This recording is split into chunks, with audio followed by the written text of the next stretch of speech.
Yo, what's happening guys, King GBL here, and welcome back to a brand new Ultra League video.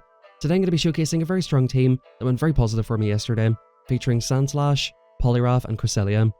I went very positive with this team yesterday, I believe going 16 out of 25. This is the first time I've played Ultra League all season, so I've got to say I was quite rusty and a little bit unsure of a lot of things. However, this team carried me through, and it was very strong. In the opening matchups, we're using Cresselia in the lead, because we are technically double weak to Virizion on this team. Fortunately, I did not see any Virizions. And I decided that we were seeing a lot of fire types in the back. Skeledirge, Talonflame. Those Incinerate users can basically melt Sandslash in a matter of seconds. So I decided, okay, we're going to put Sandslash in the lead. And if you do get a Virizion, Poly is actually a pretty decent answer to it these days with Icy Wind. If I'm not mistaken, you win the 2-shield scenario with Poliwrath, so you don't really have to worry about that Pokemon too much. But overall, this team worked very well, and even though I was finding quite a lot of fires in the back, it worked very decently for me here. Now as you can see, we do get a fire in the back here.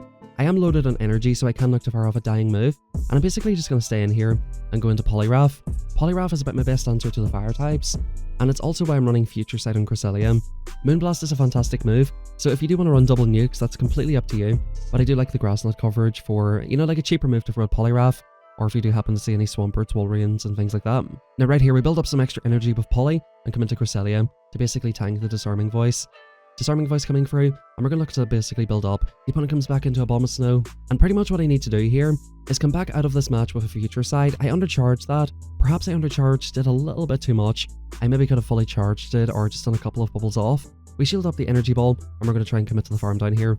Now we come out with the Future Sight. The opponent's going to throw off a Disarming Voice. Will this actually KO the Cresselia? It does not. We're going to go for 1 and throw for good timing.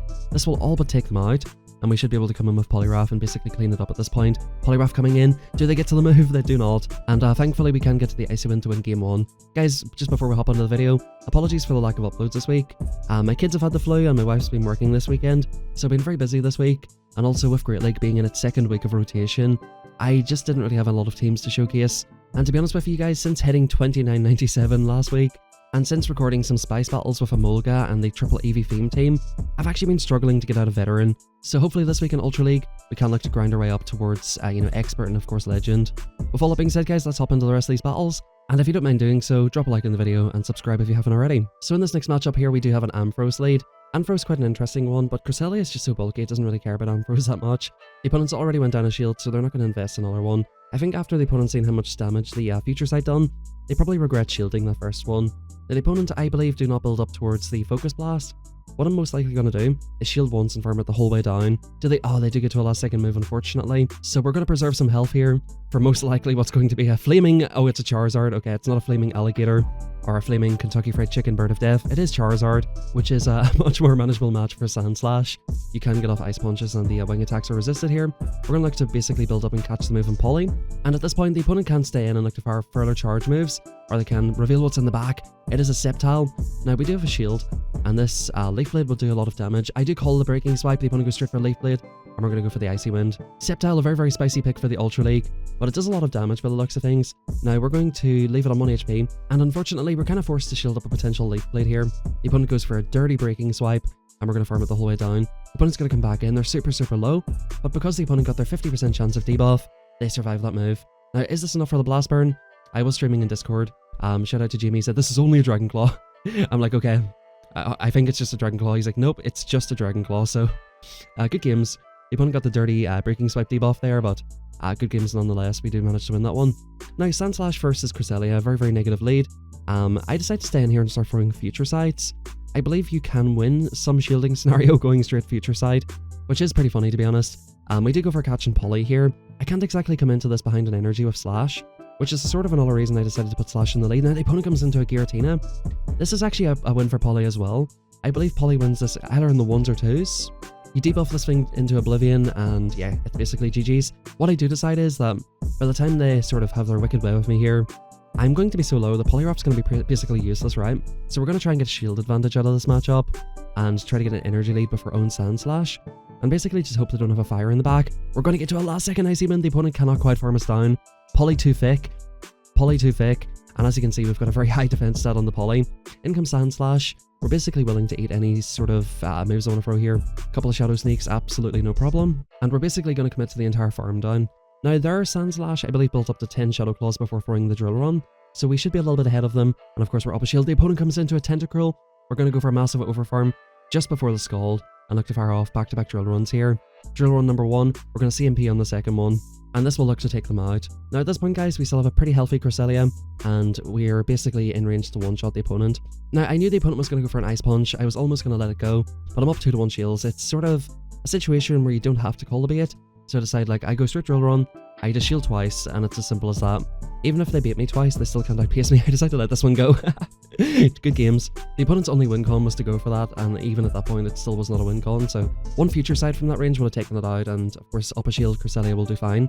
So at this point, I decide, okay, we're going to put the old Sandslash in the lead here, because everybody loves playing the Sandslash mirror, and hopefully that should be a little bit less awkward for us. Now in comes Tentacruel, basically the dream lead for Sandslash, and in comes the Flaming Alligator of Death. We're basically forced to bring in Poliwrath, and them up like a little bit of energy is super awkward here. We're going to go for Scald. I could just go for Icy Wind. They more often than not shield this move, but they actually let that through. That was absolutely huge. We shielded the first move, which makes it look like we're going to go for the debuff.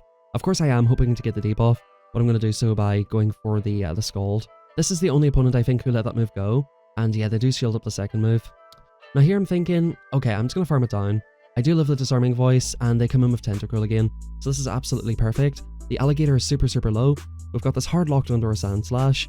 The opponent swapped out, but I did not swap, so if we take this out, the Alligator cannot do anything. They're too low anyway, and whatever's in the back, we have basically switch option on them. I'm going to look to get rid of this as soon as possible, so that I can basically align my Pokemon the way I want them. Yep, we get rid of that thing. The opponent still has 25-30 seconds left on their clock, and we're going to see what they want to do here. They come into Virizion, I'm straight out of there, bro. I'm out. The opponent immediately top lefts, and that's a good game. Hopping into the next battle, we have a positive lead in Abomasnow. The opponent's going to make a safe swap into the Flaming Alligator, and we're going to go straight into Poly. Again, this is a very awkward match. Disarming Voices really add up. I do like to shield up the first move, just on the off chance we can get the debuff with the Scald here. Now, if the opponent wants to, they can let this move go, as you've seen earlier, because they can survive it. However, unfortunately, this time we do not get the debuff. I'm going to double shield here. I'm really going to fish for this debuff, and we're going to go for 4 and throw to get off the next Scald. When using a 2-turn move versus a 5-turn move, you should try to throw on 2, 4, or 7 counters. 2 and 7 are the most optimal, 4 a little bit suboptimal, but sometimes you just need to get off the move. The opponent comes into Abomasnow, and like an absolute bot, I throw the Scald here. I think we finally get the debuff though, and we come into Sandslash. So we pretty much wall this moveset, but what I'm going to try to do here is go for back-to-back moves, right? Energy Ball coming through. We're going to build up to an Ice Punch and a Drill Run. 1 Ice Punch for this, and we're going to go for a Drill Run on the Skeletor's when it comes back. I'm going to go for 1 Shadow Claw and throw, just so I don't have to eat the Incinerate damage, but still get off the charge move.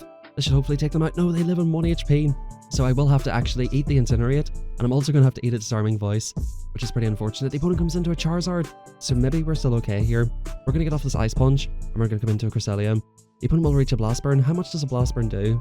Blast Burn does about 50% of the Cresselia, a little bit less. So with a Shadow Charizard in the zeros against Cresselia, a Wing Attacks plus 2 Blast Burns will KO. However, non-Shadow will not KO the Cresselia. So in the end, perfectly safe, and another good reason to run Future Sight. We do go 4-1 on that set, and so far the team is working super well for me. Now we get a pretty negative lead in this next match. We're probably going to come straight into our own Poly, and the opponent's going to swap straight into an Ampharos. Now what you would think is a very terrible matchup for Poly, you can just cheese your way through these matchups with Icy Wind. The opponent even shields up the Icy Wind, which is quite funny here. The opponent goes for a CMP tie, but we do go for the extra one here. I'm going to shield this up just in case it is a Focus Blast. The opponent goes for the Focus Blast. We're going to go for Icy Wind. The opponent could have went for Brutal Swing. I would have been shielding up everything there anyway. At this point, guys, they can go straight Brutal Swing, but I'm like, yo, brother, I am definitely taking swap. I am not allowing my Sandslash to get stuck on your Poly. We're going to go for another Icy Wind immediately here. Could have went for a 1 and throw for more optimal timing, but it doesn't really matter at that point. We do get countered down, and I think it's Cresselia time. The opponent will throw off a dying move here, but this should be perfectly fine. Is it a Scald or an Icy Wind? They go for Scald for damage, because we're going to swap out anyway, and in comes Skeletor's. Our Pokemon's just got absolutely nowhere to go. Unfortunately, the opponent debuffed us, so this will do a lot less damage. We're going to come into Sandslash, clear the debuff, and basically try to force energy. Now, I don't think I live a Shadow Ball from this range, so we're basically just trying to force a little bit of energy here. Can we get to another Future Sight, and will the Shadow Ball KO us? I'm pretty sure it will. So if you do run this team, like, this is the sort of team that will be very rough for you. A Poliwrath and a Skeletor on the exact same team. Not really a whole lot you can do. Now, on this matchup here, the opponent comes into this little spammy squirrel. This thing is super spammy. The more I've played this matchup out, the more I think you should just go straight for an Icy Wind. Just get this debuffed right, so you can just counter it the whole way down. Icy Wind at once, counter it the whole way down. That way, you're not getting basically spammed into oblivion. because as you can see, even with the Icy Wind, the R getting is quite low here. They just go crazy with these body slams. We're going to counter it the whole way down. The opponent even gets off a dying body slam. This little squirrel is super annoying. Look how low they've got Poliwrath. I'm going to insta-swap, store the energy, because we have 2 answers to Tenta, and in comes the Scrafty in the back. Now at this point, guys, we're going to build up to Moonblast and look to go for the Grass Knot. The opponent does go for Foul Play, so they're not actually baiting here, which is quite nice. Of course, I have no reason to shield up the first move, so it would make more sense for them to start baiting later on. I'm not going to shield up any move from the Scrafty here. I'm expecting this to be another Foul Play. They're going to need 2 more to take us out. I'm going to once again build up to over the Moonblast and look to go for a Grass Knot. And then of course if they shield this one, I'm going to go straight Grass Knot. The opponent will have now realised, okay, they're actually not on Moonblast, they're on the future side, which makes this matchup way worse. I'm going to go for a Snipe with the Scald, and basically just hope that Sandslash can look to sweep this. The opponent comes into Tenta, giving me an absolutely huge opportunity here. The opponent could have stayed in with Scrafty, and maybe tried to ramp up their attack, because they basically will force shields from Cresselia. Of course the opponent goes for Acid Spray, but at this point we're going to build up to back-to-back drill runs. I'm even going to build up to back-to-back again. Now with that Acid Spray, I am basically forced to shield up the Scald. I need to keep some health on this Pokemon anyway, so this is perfectly fine. We're going to build up as much as possible here, go for a Drill Run, and basically look to go for a Drill Run on the Scrafty when it comes back. They are getting quite low, so this should probably just about KO from here, and that's going to be good games. We do end up catching Impress, of course, to clear our debuffs, but that should be fine at this point. Foul Play coming through, they undercharge it, I think, trying to get extra energy, but there's not really a whole lot they can do in that situation. Good games well played, and let's hop on into the next one. Very positive lead once again, we have Alolan Shadow Mach. We can not quite one-shot this thing, but we can more or less one-shot it. We can get it very low with the Drill Run. Let's see what the opponent wants to do. They do let it through. It does about 80%, I want to say, to them. And I'm thinking, right, if they're staying in here, they have to be super weak to this thing. They do go into Cresselia of all things. That is not an answer. That is not an answer. I think it was definitely the correct choice, shielding up the Sandslash. We're going to look to unload a move and try to catch the potential future side on the Cresselia.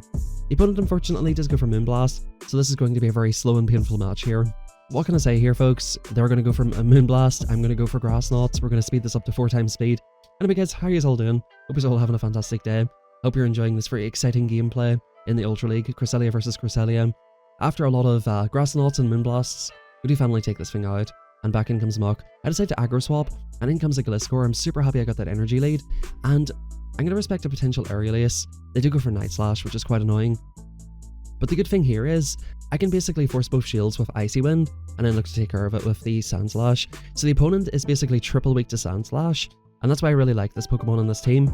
Just a lot of teams very core broken by Sandslash, and as you can see, Polly's putting in the work here.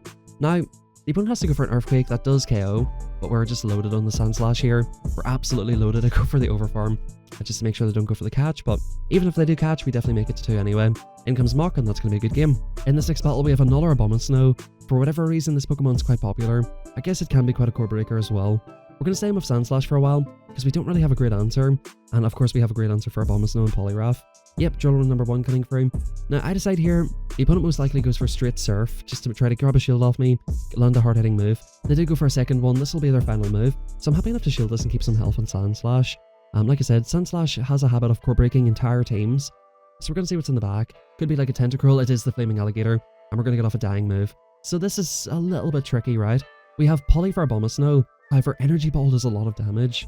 We have Cresselia, which is pretty bad into the Alligator. So I'm going to come into a Poly here and just hope that Cresselia, with the bulk, can just kind of outbulk the Abomasnow.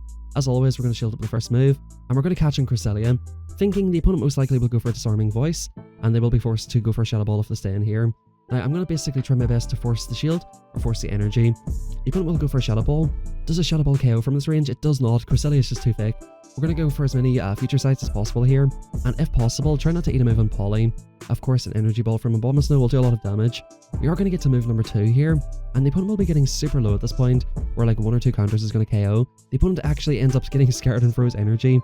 This is absolutely perfect for me here. Icy Wind coming through, and because Icy Wind costs a little bit more energy, they don't end up getting off a move, which is just absolutely perfect. I get the extra farm. I'm going to go straight Scald here. I think my lose con in this situation is to go for Icy Wind and the opponent no shield. If that happened, I just insta-lose. Disarming Voice number 1 coming through. We go for turn throw for good timing here, and that's going to be good games. Whenever I'm against Pokemon like this, I always commit to the good timing, especially if I lose CMP, right? Because if I insta-throw the move and they have the move, they're going to win CMP and I'm going to lose anyway. So I might as well just do the to and fro. Sandslash coming through here, everybody's favourite mirror. If you guys have been a sub to the channel for a while, you know that I do not shield baits from Sandslash. We let these moves go, and that's going to put the opponent in an absolute shambles. We're going to immediately win this game by calling the bait, and the opponent will basically have to... Hopping into the next battle here, folks. Sandslash versus Dragonite. Very positive lead. It takes the opponent the equivalent of 7 Shadow Claws to get to the superpower, and of course, even if they bait twice, they still cannot outpace us. I know at some point during this match the opponent will go for a catch, so I basically just shield up here, even though it's going to be a Dragon Claw. I mean, if you want to be an absolute nutcase, you can call the bait and just instantly win the game. However, that doesn't always work out for you. Now, I want to bring your attention to something here. If you look at my playstyle in the last matchup, I was throwing the move after 6 every single time.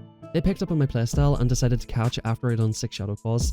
Very smart play by the opponent. They realized, okay, he keeps throwing on 6, so I'm just going to catch whenever he does 6. They could have went for the catch sooner, and I could have done an extra couple of Shadow Claws before they got to the superpower. So a little bit of a mistake on my part. However, I think that would have been the desired result anyway. I would have wanted to chip it and come into my own Cresselia to play the most exciting matchup of all time once again. The opponent's in Confusion, so I guess that's a little bit more interesting, right? We have a Confusion Cresselia versus a Psycho Cut Cresselia. This is definitely a lot more positive for the Psycho Cut user. I think it's quite interesting that the opponent is on Confusion. I guess they're looking just to have a hard wall to like annihilate Poliwrath. They're looking to basically farm these Pokemon down. But against opposing Cresselias and other Pokemon that you need to get more charge moves off on, this is definitely a little bit more negative. If we go for a huge overfarm here, boom, Grass Knot coming through, and we should even be able to get off one more move on whatever comes back. In comes Dragonite.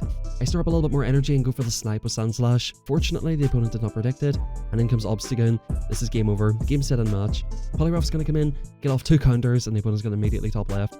Nothing worse. Now, in the next match, guys, we have a Sandslash versus Sandslash. Guys, we do not shield baits on this channel. I repeat, we do not shield baits. But, you know, to be honest with you guys, I knew this was going to be a bloody bait. I hate this mirror match, and that's why I oftentimes just no shield. Like, I can't be bothered. It's like, if I win CMP, and I get off a move and get a shield advantage, and I can come and counter you down with Poly, and force some sort of alignment, I'm typically very happy with that, because Cresselia generally is good against whatever's in the back of these Sandslash teams. As you're seeing in this case, it just so happened to be the Tentacruel. I aggro swapped out of that matchup, not wanting to play it out like the same way as I've done before, because, you know, they end up going for the catch, and if you don't predict the catch, and if they don't go for it, they end up taking you out. It's just a pain. It is just an absolute pain. Winning CMP obviously has a benefit in that matchup, but getting your move caught is a little bit rough. Now, the opponent is actually sort of ABA weak to Sandslash itself, so I wonder what they would have caught on. I can't actually remember what their final Pokemon is here, but guys, look at Poliwrath go. This Pokemon is so good. Like, we've got this super low. We're putting this into a range where we can basically farm it down. Now, I expect the opponent to go for a snipe here, so I come in Cresselia. That was an absolutely huge call. Of course, the obvious play is to come and Shadow Claw down, get some energy, but I realized the opponent was going to do this, so I come in for the farm down with Cresselia. And that basically puts us in a much less awkward position. I'm going to go for Future Sight, which from this range should just about KO, and hopefully they have 2 Pokemon that are weak to Cresselia. Now, the opponent comes into a Giratina, I come into my Slash. The opponent is still switch locked. The opponent may be trying to perform some sort of a catch here. The switch timer should not be up just yet, and the opponent actually catches 1 too early, so the opponent is off track with their counts. Good games well played. This Ice Punch will more or less KO. I think we still have a Shadow Sneak, and yeah, I think the opponent just realizes the game's over. Good games, and let's hop on into the next one. It is Tapu Fini. I think this is generally a win for... I think it's just about a win for Tapu, but I think you win the ones. It's a very, very close match. 2 Drill Runs doesn't quite KO. We're going to shield up the first Surf here, and I think I'm going to try and catch the second one here. We'll go for a Drill Run. The opponent here is basically one off another Surf, so we're going to pause the turn and go for catch. Beautiful catch right here. Whenever the opponents are quite skilled, they will go for 1 Water Gun and then go for the move. You're not going to be able to catch if you go for your counter, or your Shadow Claw in that case, sorry. So I decided to go for the pause first. Now, in comes a Tentacruel, and again, you've seen how close this matchup was earlier. I'm going to go for Icy Wind on the second one on CMP, just to basically lower the damage. If they go for like an Acid Spray or whatever, their Poison Jabs won't be doing quite as much. They do go for Scald. They probably should go for the Acid Spray, unless they're running Blizzard here, of course. I go for another CMP on the Scald, which of course does more damage, and we're going to hope and pray for another debuff. I get some super low, we don't get the debuff that time, but they're in a perfect range for like a Psycho Cut down, which I'd be pretty happy with in this situation. Psycho Cut down with Cresselia. This is going to get me a ton of energy, and yeah, in comes Guzzlord in the back. Now, unfortunately, we don't have Moonblast, and guys, to be completely honest, I should be going Grass Knot here. I completely forgot that they were a Dark type. I just seen Dragon, and I'm like, okay, we can go for a Future Sight, it'll be neutral. Completely forgot for some reason. Now, the opponent will get off a Dying Surf here. I decide this will probably put me into like a farm down range, and I need to keep the health. we're going to go for 1-for-1 Sandslash. If possible, try to get off 2 Ice Punches, which will basically more or less KO this thing, right? Ice Punch number 1, we do get to this on bad timing. Whenever you're in a situation like that, you just get off the move. You don't worry about timing, that more or less KOs. And the opponent, yeah, not really a whole lot they can do there. We get a fantastic lead, but we get the Flaming Alligator. I've seen this combo quite a lot. Amphros lead with the Flaming Alligator. I do end up going for a CMP tie. I'm going to shield up the first move. And as always, guys, with Scald, we're just hoping and praying for the debuff. Getting a debuff in this match makes it way more comfortable, and the opponent lets it go as well. So that's something to keep in mind if you're considering baiting in this matchup. I generally don't like baiting against it, just in case I do let it go. And I'm going to go for an Icy Wind, which would basically take alignment. If they shield this, I'm pretty happy with this. We've got it super low. I should be able to Shadow Claw it down in 1, and hopefully just Sandslash up energy. We'll not have a harder answer. In comes Poliwrath, that's an absolute nightmare. I decided to go for a Drill Run, just to basically put it into Grass Knot range, or roughly. They actually end up shielding that, that's absolutely huge, and in comes Amphros once again.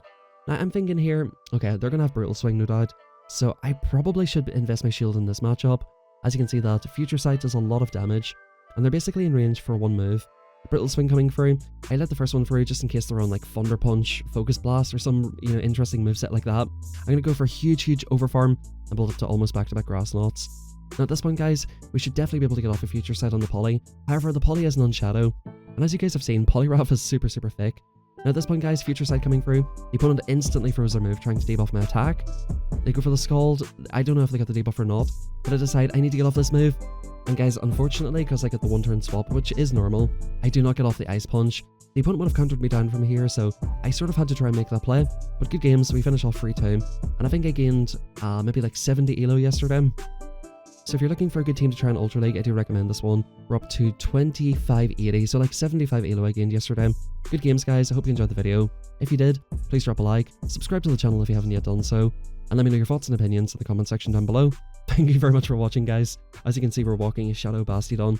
I'm not walking it anymore, I just decided to put it on there, but thank you very much, everybody, and I hope you all have a fantastic rest of your day.